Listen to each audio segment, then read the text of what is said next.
നിരോധിത തീവ്രവാദ സംഘടനകളെ ന്യായീകരിച്ച് പുതുതായി രൂപീകരിച്ച NCHDR സംഘടനയുടെ അധ്യക്ഷൻ വിളയോടി ശിവൻകുട്ടി. മനുഷ്യാവകാശ സംഘടനയുടെ പേരിൽ പ്രവർത്തനം ആരംഭിക്കുന്ന സംഘടനയുടെ ലക്ഷ്യം തീവ്രവാദ പ്രവർത്തനത്തിൽപ്പെട്ട് ജയിലിലാകുന്നവർക്ക് നിയമസഹായം നൽകാനാണെന്ന ആരോപണവും ഉയരുകയാണ്. സംഘടനയുടെ മുഖ്യപ്രവർത്തകൻ നിസാമുദ്ദീൻ പാനായിക്കുളത്തിന്റെ ഫേസ്ബുക്ക് പോസ്റ്റിലും അടിമുടി ദുരൂഹത.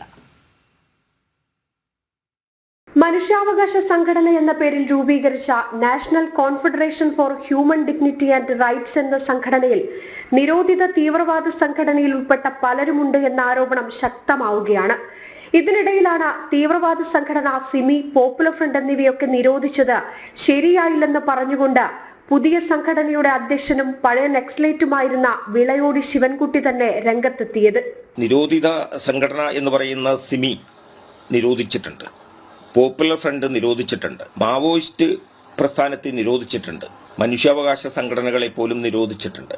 അങ്ങനൊരു കെട്ട കാലത്താണ് നമ്മൾ ജനാധിപത്യ മനുഷ്യാവകാശങ്ങളെക്കുറിച്ച് സംസാരിക്കുന്നത്, പറയുന്നത്, പ്രവർത്തിക്കുന്നത്.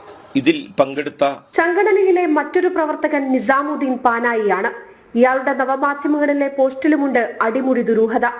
പലസ്തീൻ അനുകൂല മുദ്രാവാക്യങ്ങളും രക്തം ചിന്തിയും സ്വാതന്ത്ര്യം ഉറപ്പാക്കണമെന്നതടക്കമുള്ള പോസ്റ്റുകളും കാണാം. അതിലൊക്കെ ഉപരി പുതിയ സംഘടനയുടെ പ്രധാന പ്രവർത്തനം ഭീകരവാദ പ്രവർത്തനങ്ങളിൽപ്പെട്ട് ഇരുമ്പഴിക്കുള്ളിലായവർക്ക് നിയമസഹായം നൽകുകയാണെന്ന ആരോപണവും ഉയരുന്നുണ്ട്. അത്തരത്തിൽ നിയമസഹായം നൽകിയതിന്റെ വിവരങ്ങളും സംഘടനയുടെ ഫേസ്ബുക്ക് പോസ്റ്റിൽ കാണാം. ഇത് അബ്ദുൾ വഷീദ് ഷേഖ് 2006 മുംബൈ ട്രെയിൻ ബോംബാക്രമണ കേസിൽ അറസ്റ്റിലായ 13 പേരിലെ ഒരാൾ. ഇവരൊക്കെയാണ് പുതിയ സംഘടനയിലെ തലപ്പത്തുള്ളവർ. ജനം, കോഴിക്കോട്.